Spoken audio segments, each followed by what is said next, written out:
Well, hey there, everybody. I'm Jack. This is Raw Tropical Living. Thanks for joining me today. Hope everybody's doing well out there on this hump day, heading down towards the weekend. We got a gray, dreary looking day here today, but I got a lot of work to do inside, so it'll work fine for me.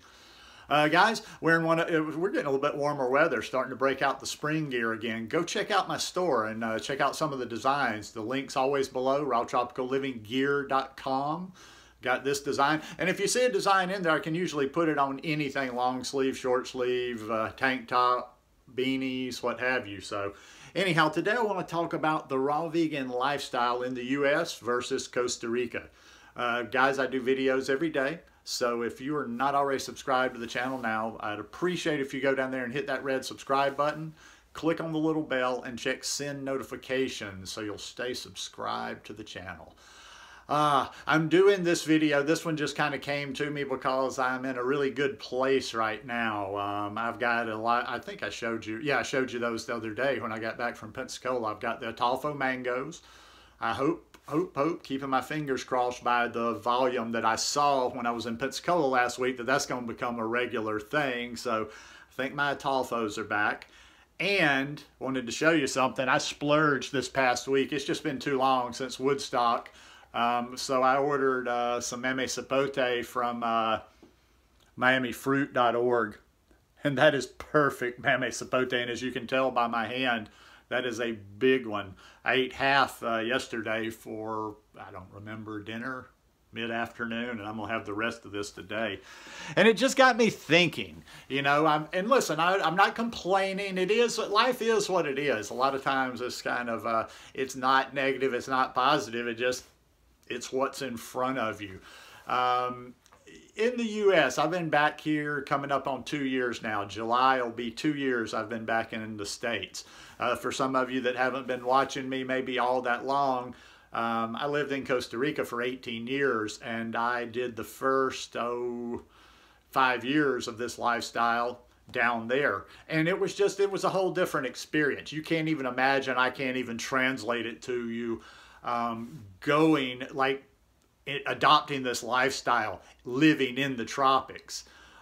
So I just started thinking about the differences, and like I said, this meme sapote, it's expensive, it's organic, and it's online, but it was one of the best things I did because it hit me like that. It motivated me immediately. It put some more confidence into me, like, dude, you got to get back down to Costa Rica. There's no way that I would want to get stuck here in the States, you know, and be doing this thing here for the rest of my life. Now, what I'm telling people here, there's going to be some people that get pissed off at that. I'm not talking about anybody else other than me, how I like to live my life. That's all this channel is. I'm not, this is not, so just so somebody doesn't take it out of context, I'm not saying, ooh, everybody needs to move to the tropics. Ooh, nobody can do this here. Ooh, this is that. I'm talking about me. You do you, I do me. That's just how I've always rolled.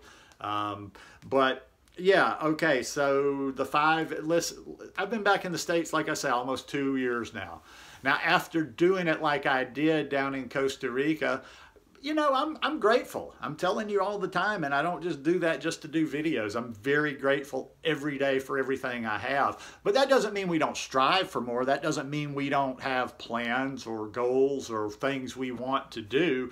It just means that, you know, hey, I'm not like, you know, I'm not hating life. I'm content with where I am right now. I just could be more content with good fruit.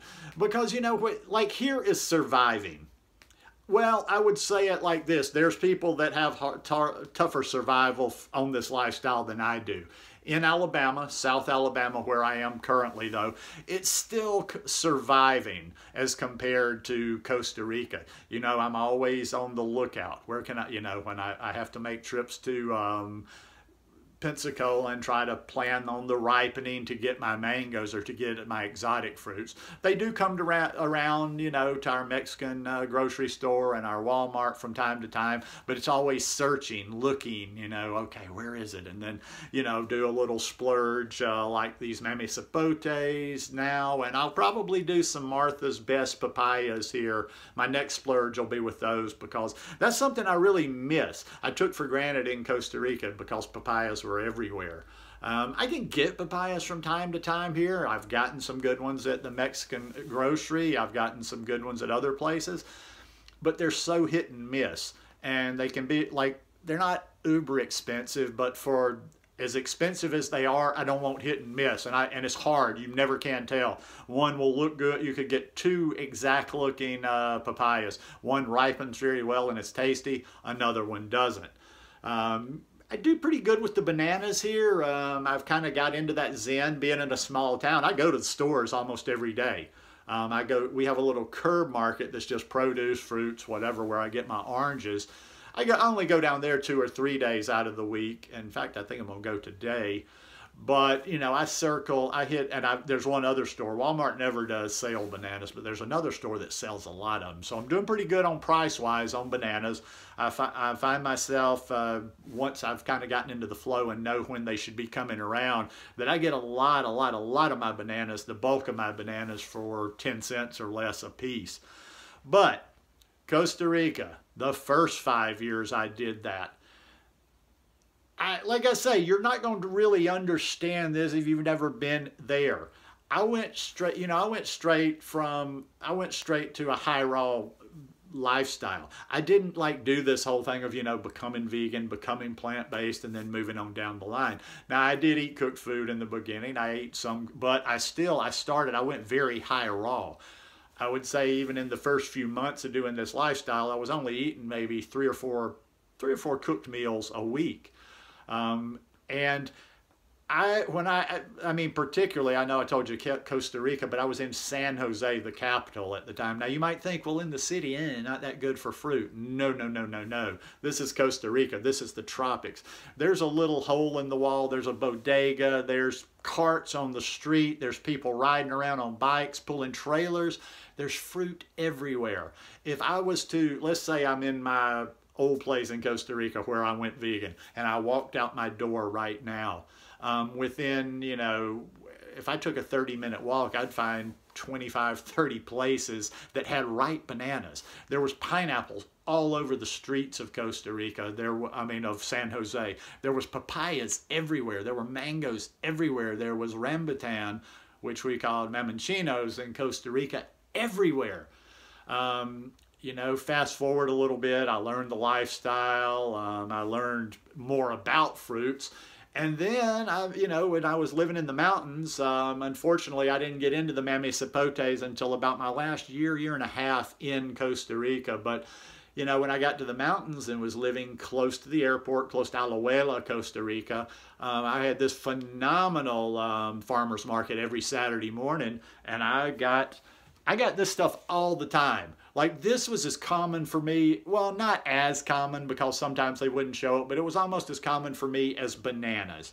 And it was a good price. I mean, I remember the dude. I remember my mamey sapote dude. I'd walk over to the table and he'd have a stack that high of mamey sapotes right there.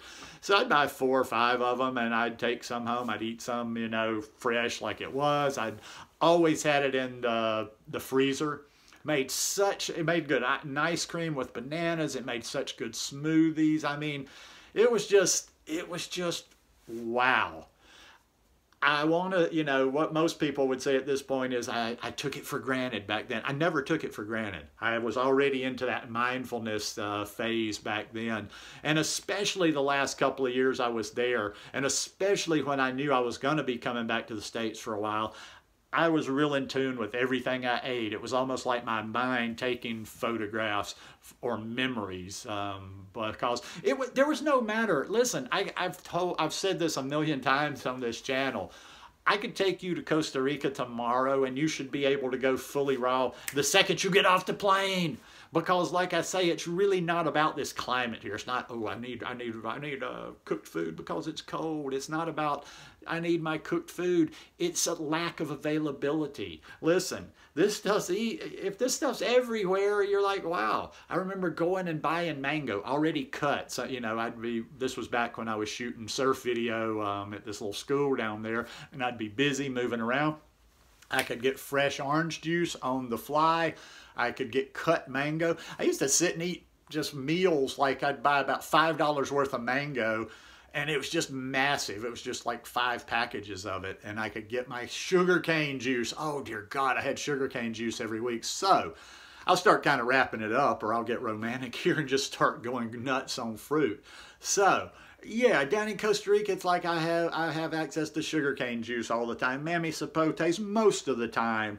Mangoes almost all the time. There are better times of years. And then bananas, pineapples, papayas are nothing. You don't try to be raw down there. I never tried to be raw, especially when I was living at the beach. Now, when I went to the mountains, yeah, I enjoyed a warm meal sometimes on every so often because of the climate. It just felt good, not like I needed it. And so I'd, make a stew out of, say, plantains and ayote and chayote and purple sweet potatoes and what have you. But at the beach, you just did raw. You just did raw, and it's effortless. It's effortless. If you have plenty of the good stuff, you don't think about the other stuff. So, yeah, for me, it's all about, like, this year is about getting back down there.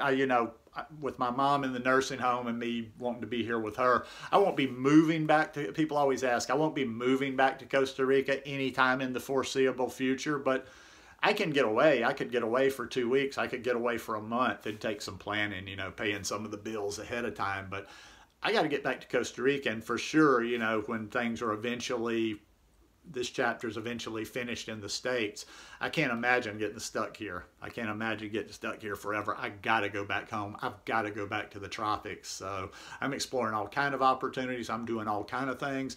My friend who's going down to the area where I want to be, she's going to start exploring all the options for us to do retreats down there. And yeah, Daddy's just ready to go home. Anyhow, hope you guys enjoyed this one today. If you like it, please give me a thumbs up, and I'll see you tomorrow. Peace.